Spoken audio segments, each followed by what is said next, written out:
The stage is set. Iowa, Oregon. It'll end under the lights at Kinnick Stadium. Today, we hear from Kirk Ferentz. What's it going to take for Iowa to pull off the upset against the Ducks? Keys to the game today.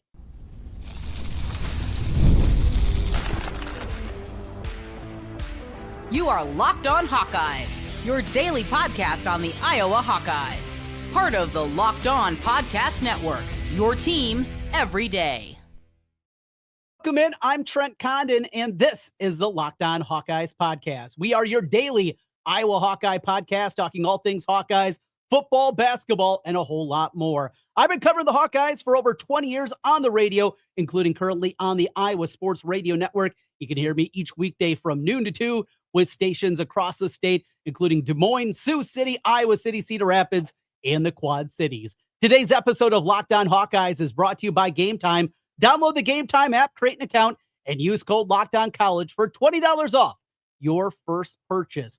Well, we got basketball going tonight, the debut of Ben McCollum's squad. We will take a look at the matchup against Alvaro Fulgaris' old team, Robert Morris, and a couple of things to keep an eye on this evening with the Hawkeyes and Robert Morris. Of course, we will continue to break down the football side of things, a look back at the women's basketball matchup as they open up the season with a convincing win as they pulled away in the second half of that one. David Eickholt is going to join us from HawkeyeInsider.com. David was there for the player press conferences earlier today. We'll get his perspective on that and talk some basketball. But we begin today with some talk about what we heard from Kirk Ferentz today. Now, a week ago, the hullabub that came out of Bill Parker saying that they were well-funded, and the Duck fans that took that as some kind of slight. A very sensitive fan base. I think we are learning after that was taken as a slight, after he waxed poetically about the football team and just how good they were for 2 minutes. And you take 6 words and turn it into what they did. But that aside, Kirk today, and it's many of the hallmarks that you anticipate, from Iowa football. Many of the things that Iowa has to do. This is what he talked about in this football game. He was asked about the parallels going back to the Indiana game. And we played the woulda, shoulda game in that one, and what could have been if Iowa just completes a screen pass and beats Indiana in that one. Alas, we are here. You are what your record says you are, as Iowa sits at 6-2 as opposed to 7-1. But one of the things that he talked about is Indiana doesn't beat themselves. And if he said the same thing about Oregon, if you're going to leave the door open for them, they're going to walk right through it. And that is the case in this one. You go through and you look at this matchup with Oregon, and this team is immensely talented. This team has speed up and down the roster. They're built differently in some ways than Indiana, but there are a lot of similarities. And you look at the quarterback position and what we see out of Dante Moore this year. I go back to that Indiana-Oregon game from earlier this season. You saw in that one that Dante Moore in that game, he was 6 times. And I think that's going to be one of the keys to this one, is Iowa's going to have to make it uncomfortable for Dante Moore. We saw that happen for Iowa in their matchup against Hoosiers. They had Mendoza as out of sorts as he's looked really all season long for that Indiana team, and they did it by dialing up pressure. One thing we've learned also about this Iowa team is, for whatever reason, they're much, much better than they've been in the past. They're blitzing more, and they're doing it more effectively than they've done in the past. But with what Oregon does, and they do it a little less conventional even than Indiana. Indiana, a lot of RPOs. You're going to see the same thing out of Oregon, but so much of what Oregon does is predicated on running the football. And they're a team that is definitely about playing a physical brand. If you have this thought that, here's this flashy team with their uniforms, this flashy squad that comes in with all the Phil Knight money and the Nike money and on and on and on, and it's all flash and no substance, that's not how this program's been built. It's been built with physicality. It's been built by running the football. And if that is your thought process, this is not a Mike Leach type team that's just chucking around. When you think spread, I know a lot of people, that kind of your mind goes that direction. That is not the case with this Oregon squad. You look through some of the numbers too, and they are absolutely incredible this season. Number 9 in the country in total offense, 9th best offense, the 9th best rush offense in the country, 4th in pass efficiency, 5th in scoring. They're averaging 41.3 points per game. Well, it might be all offense. No, that's not the case either. Defensively, they're 4th in the country in total defense. They are 1st in the country in passing yards allowed, and we know Iowa's had some issues throwing the football again this season. Scoring defense, they're giving up 13.5 points per game. Turnover margin, tied for 22nd. I mean, you're trying to look for any kind of warts, right? Anything at all that you can look at. I guess there's one thing. It's their red zone defense. Every time a team's got into the red zone this year, they've scored a touchdown. However, teams haven't got to the red zone very often. So many times we look through and we're trying to find, that where can you thread the needle? Where can you find that spot that makes sense for Iowa to be able to win the football game? And this is difficult to do when you go against this Oregon squad. They, for the most part, don't beat themselves. They make the plays that are in front of them. They got a host of running backs. They're really, really good across the board.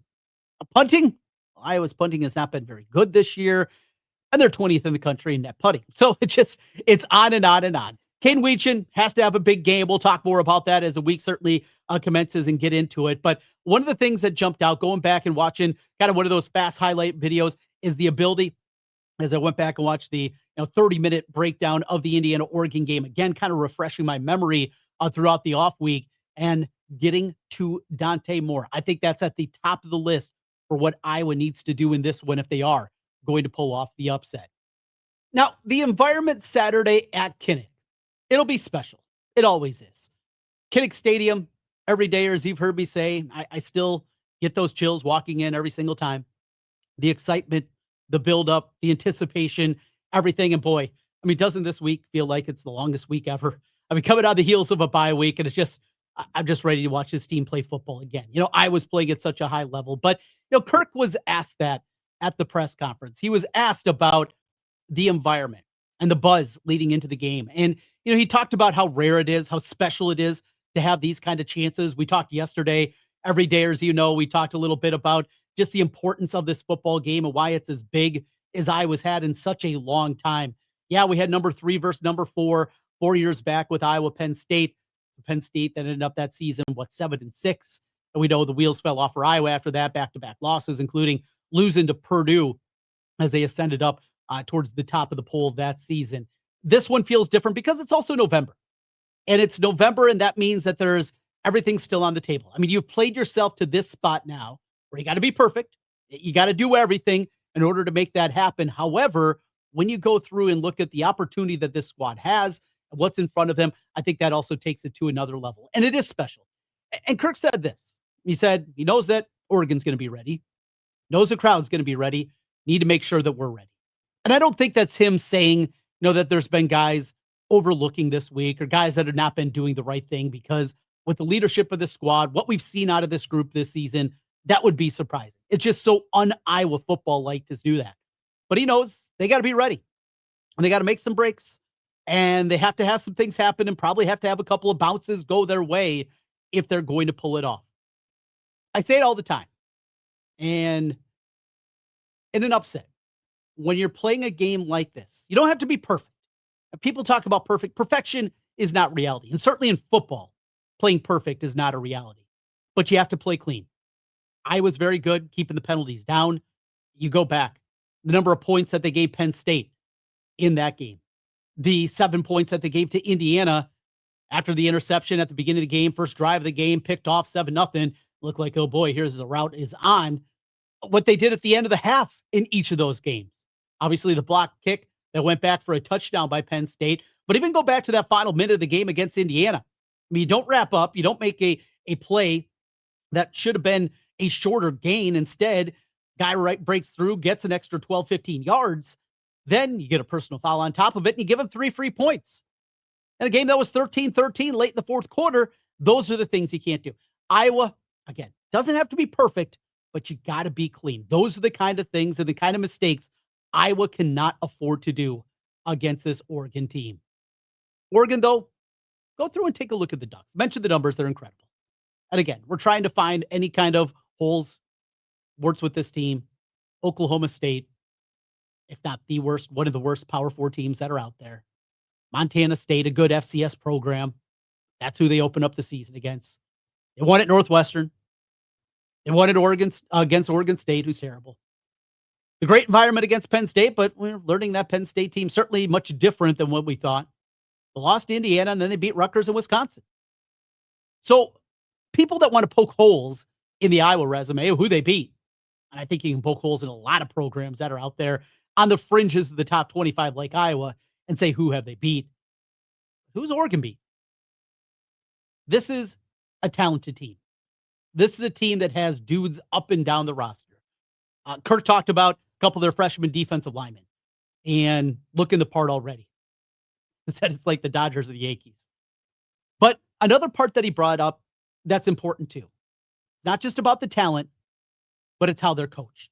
And I think there's a lot of respect that he has for Dan Lanning and what he's done with this program. As we open up the show, this is a physical team. This is a team that is going to show up for the fight. Iowa's got to be ready. I think that they will. A couple final things here for you as we look back at the press conference, some news and notes. We got David Eickholt coming up here in just a moment before we get into some basketball talk and a whole lot more here at the end of the program.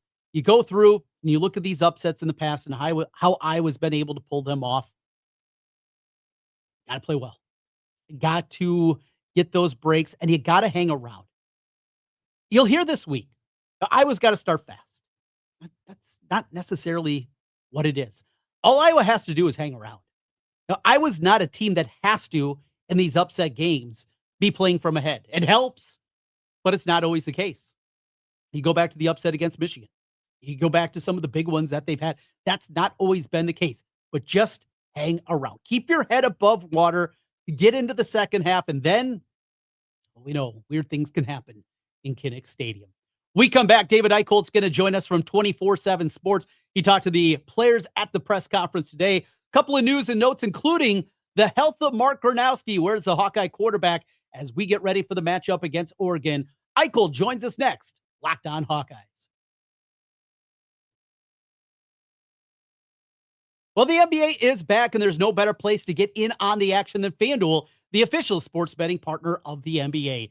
Even if you miss the start of the game or want to ride a hot hand, FanDuel has live bets on everything. Who'll score next? 2 fourth-quarter comebacks. Plus, you can combine your live bets. How about that? Into a same-game parlay for a shot at a bigger payout. You've heard me talk about same-game parlays, how fun they are, and a chance to take a little and turn it into a lot. Now you can do it live in the game. See how things are unfolding and see if you can put together that big same-game parlay. It keeps every game exciting, especially when your team's making that late push. And not just the NBA, they got you covered. Iowa, currently a 6-point underdog against Oregon. You can put together a parlay. You can bet on the Hawkeyes to win on the money line, whatever you would like on the FanDuel app. Right now, FanDuel is giving new customers $300 in bonus bets when your first $5 bet wins. You've heard that right. $300 for new customers in bonus bets when your first $5 bet wins. Head to FanDuel.com to sign up and play your game with FanDuel, the official sports betting partner of the NBA. FanDuel.com.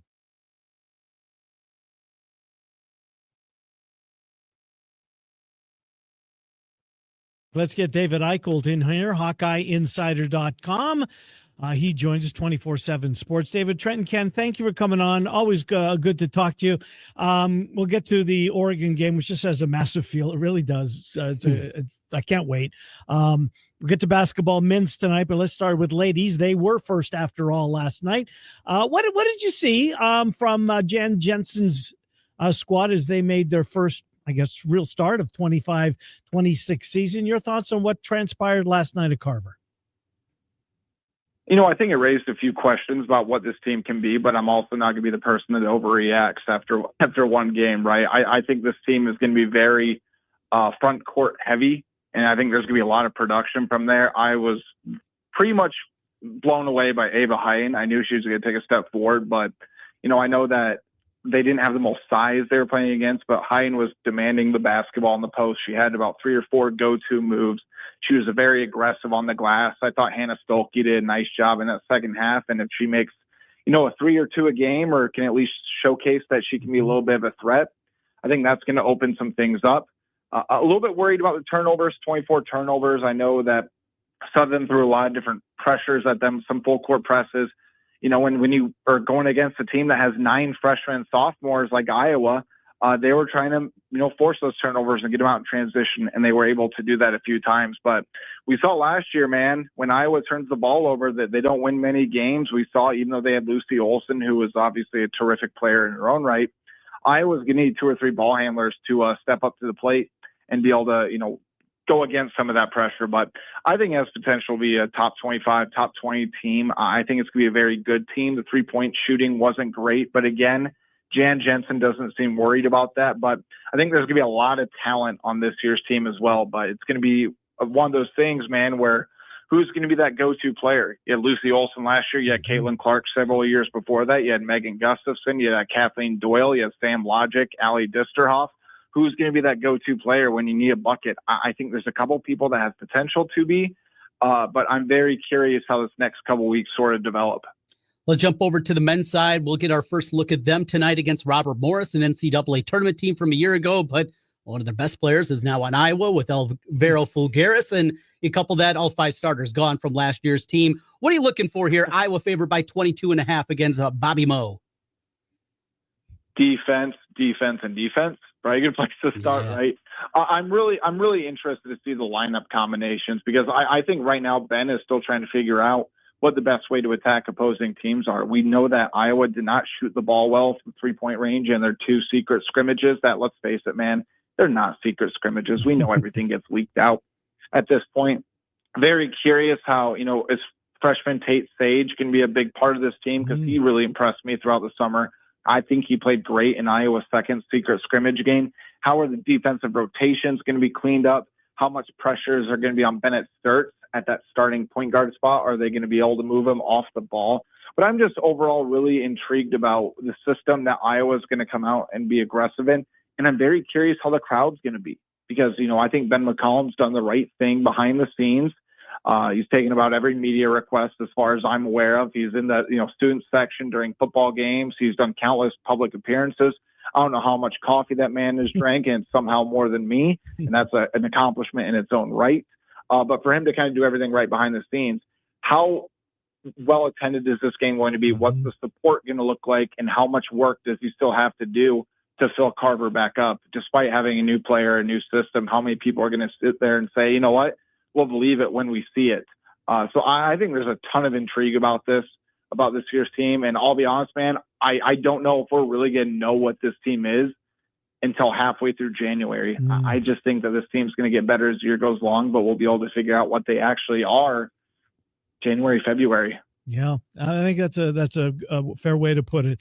Let's fast forward to Saturday. Not that I don't want to gloss over tonight. I don't. I'm looking forward to that and talking about it tomorrow because we'll watch it on the Big Ten Network. But it just has a massive feel at Kinnick Stadium on Saturday. So much still to play for Iowa. Not easy by any means, obviously, the next 2 weeks. And then Sparty and then Rayola-less Huskers squad to bring down the curtain on the regular season. But these next 2 weeks, but this one in particular, because I think USC, and I know it's going out west, and that doesn't bode well for the Hawks, but I'm not sure they're, that they're as good as some people make them out to be, and I was one of those people before. But I still think that this Oregon squad is really good. I do. The win at Penn State at the end of September was, one of those all-timers, one of the better games of the year. Where are you on this Oregon team? Tough spot, but I think a very winnable game for Iowa, David Eickholt. I think they're going to have a shot, but I also think that Dan Lanning is the top 3 coach in college football. I think he's a maniac, and I think he's one of the best young coaches there is. And keep in mind, the last time Iowa played Oregon, Kirk was coaching OL at Iowa. Dan Lanning was 3 years old, might I add. So for some perspective there, I think it's a really talented team. I love Dante Moore. I think he's one of the more explosive dual threat quarterbacks in college football. I don't know if he knows how to protect himself on the run. I think that's going to be a big thing he'll have to transition to whenever he goes to the NFL, or if he comes back for another season. I don't think he should, but that's going to be a big deal for him. I think given the way the weather and everything is going to work out too, this is going to be an ugly Big Ten style football game. Like the winds are expected to go up to 25-mile-an-hour gust. It sounds like it's going to be a rainy game. And I think if you're an Iowa fan, you're going to, I think they're going to love it. I think there's going to be a lot of people that are going to be excited to hammer bush lights cans against their head and do the tarps off thing in the student section. I think the atmosphere is going to be electric, but I think it's the biggest home game in 4 years, probably since that Penn State game, at least in going into that sort of feel. We know what Penn State ended up not being that great. We know Iowa had a decent year, but didn't live up to their own expectations after what happened with Purdue the following week. But this has a very similar feel. And I do think if you're Iowa, you're looking at the ranked losing streak against ranked teams. You're looking at the national narrative. How do you kind of overcome that? How do you kind of turn the page? You knock off one of the biggest brands and most talented teams in college football. And I think Lanning knows, I think Oregon knows, this is not going to be an easy game. But obviously Iowa's going to be thinking the same thing. But I do think Kinnick's going to be a pretty decent advantage too. And I think it's going to be an ugly, ugly game. And that's exactly what Iowa wants it to be. Final 30 seconds, quick hit on Mark Gronowski. You had an opportunity to talk with him. Where is he health-wise? Yeah, he says he's not 100%, but it's the best he's felt in several weeks. And I'll be honest with you guys, how many players are really 100% at this point in the year? Yep. This is November football. Like Mark Gronowski said, he's not going to shy away from running the football. We know he runs like a fullback, as Tim Lester said, like last week. Gronowski is a gamer. He's going to be locked in. I'm not worried about his health whatsoever. David Eickholt, 24/7 Sports, HawkeyeInsider.com. David, good to catch up with you. Thank you for jumping on. Appreciate it. Appreciate you guys. Take care. Have a good week. Yep, you're the same. David Eickholt, as we check in on Iowa men tonight. You said 22.5-point favorites? 22.5. Bobby Moe. Yes. 7:30 Big Ten Network. Will the Big Ten Network be on site, do you know, for this one? I wonder. Not sure. We'll see. We'll tune in at 7:30 and we'll find that out. Thanks as always to David Eickholt for joining us and giving us some good insight onto the player interviews, including the health of Mark Gronowski. And he will be needed on Saturday against Oregon. Talked a little basketball there. Let's get back into it. Iowa men back in action. A recap of what we saw. How concerned should we be with the Iowa women? The turnovers they built up in game number 1. We're talking hoops as we come back. Locked on Hawkeyes. College football is here, and we all couldn't be more excited. The tailgates, that might be a little chilly. Little rain, that's all right on Saturday. The rivalries, the energy in the stands, there's certainly nothing like it, and nothing like it at Kinnick Stadium. But let's be real. Actually getting tickets can feel more like a battle than the game itself. There's endless queues, there's hidden fees, prices jump for you when you get to checkout. That's why I use Game Time. It's the app that gives the advantage back to fans. The easiest way to score last-minute tickets at the best prices with no surprise fees. What you see is what you pay.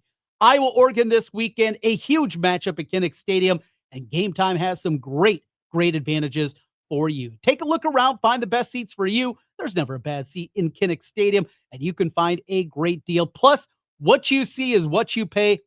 No more of those fees that they jump into you at the end of checkout. The app, super simple to use. You can even see exactly where you're going to be sitting inside the stadium before you buy. It's faster, cheaper, and less stressful than any other way that I've bought tickets. So take the guesswork out of buying college football tickets with Game Time. Download the Game Time app, create an account, and use code LOCKEDONCollege for $20 off your first purchase. Terms apply. Again, that's promo code LOCKEDONCollege. LOCKEDONCOLLEGE for $20 off. Swipe, tap, ticket, go. Download Game Time today. Trent Condon back with you here on the Locked On Hawkeyes podcast. Thanks for being with us and making Locked On Hawkeyes your first listen every day. Big thank you to you everyday listeners. Make sure you hit and subscribe if you watch us on YouTube, or a 5-star review on the podcast side helps us get in front of more Hawkeye fans. Well, as we look to tonight on the men's basketball team in action, want to take a look back at what we saw last night as the Iowa women got win number 1 of the regular season as they picked up the win against Southern. Now, pretty uneven at times. Listened to a lot of this game on the drive back. In fact, I was in Iowa City yesterday and broadcasting some state volleyball. So had a chance to listen to the radio broadcast and hearing from Rob Brooks. And as he described the action, I think the big storyline is inside. Yeah, Ava Heiden, what she was able to do, 21-14, just so smooth with the basketball, the understanding, and we know the growth potential. Any post player that plays under Jan Jensen, you're going to have an ability to probably become all Big Ten, potentially become an All-American. And now just as a sophomore, we saw it at the end of last year for Ava Heiden, and the hype coming into the season, it is real. Hannah Stuelke knocked out a 3-pointer, wanted to see that, definitely got to see that. The question is about the turnovers. And you go through and you look at the 23 turnovers in the game. However, I think the great news about that is Chit Chat only had 7 assists against one turnover in the game. I mean, if she can play at that level, Southern press more than they're going to see. Chit Chat right. If she can be that one person, that one player press breaker, that's going to open up a ton. Iowa really struggled at times last year against full court pressure and showed it again. Chit Chat, though, and her numbers, just one turnover in a game like that, I think says a ton. Got to be able to shoot the basketball a little bit better. I think that's another little takeaway from there. And we'll get another look at this team a little bit later on in the week. On the other side, we got the men going tonight against Robert Morris. Iowa, a 22.5-point favorite in this one. Elvira Filgaris, his old team. Robert Morris that he played with a year ago. Remember, they pushed Alabama to the brink in the NCAA tournament in the opening round in a 2-15 matchup. And Filgaris, he was right there. Looked like a guy that belonged. And that's the hope that he's going to be a guy that belongs all season long with this team. Called him the X Factor. Probably going to be a little bit weird for him, I'm sure. Though all 5 starters departed for Robert Morris. Still a lot of familiar faces that are going to be there. What I want to see out of this team, first of all, it's the shooting. The 2 secret scrimmages, they didn't shoot the ball very well in either one of those games. If they can shoot with the lights on a little bit better, and then what the defense looks like, what we see on the defensive end of the floor and just the improvements that we hope are going to be happening there. The other part, who's going to be that 5th starter. If you heard the interviews, and every day as you did a couple of weeks back when I was at Iowa Basketball Media Day, you heard me and Bennett Sturts let us in on a little secret. They don't know who's starting the game until just a couple minutes before they go out on the floor. Something different, something that Coach McCollum does. He does it to keep guys engaged, but that'll be interesting to see who that 5th starter is going to be. When the game notes came out the other day, they did not have a starting lineup that was listed in there. So who is going to be that 5th starter? We'll be keeping an eye on it. We got you covered. We'll have a rapid reaction podcast coming your way on Tuesday evening into Wednesday morning, depending on what time we get all that done and get it finished up. Because, well, before that, I got 6U basketball. I'm going to be watching my little guy out there playing some hoops. So we'll be a little bit late getting to the game, but thankfully it's on BTN. Have the DVR set to go, and we'll have a rapid reaction podcast coming your way into your feed after this one. Huge week, a long week. Let's get through it. Iowa, Oregon. Can't wait for Saturday. Kinnick Stadium is always going to be a special time. You guys are all special to me. Thanks for being with us. Hit subscribe if you're watching on YouTube. We'll talk to you again tomorrow. Until then, go Hawks.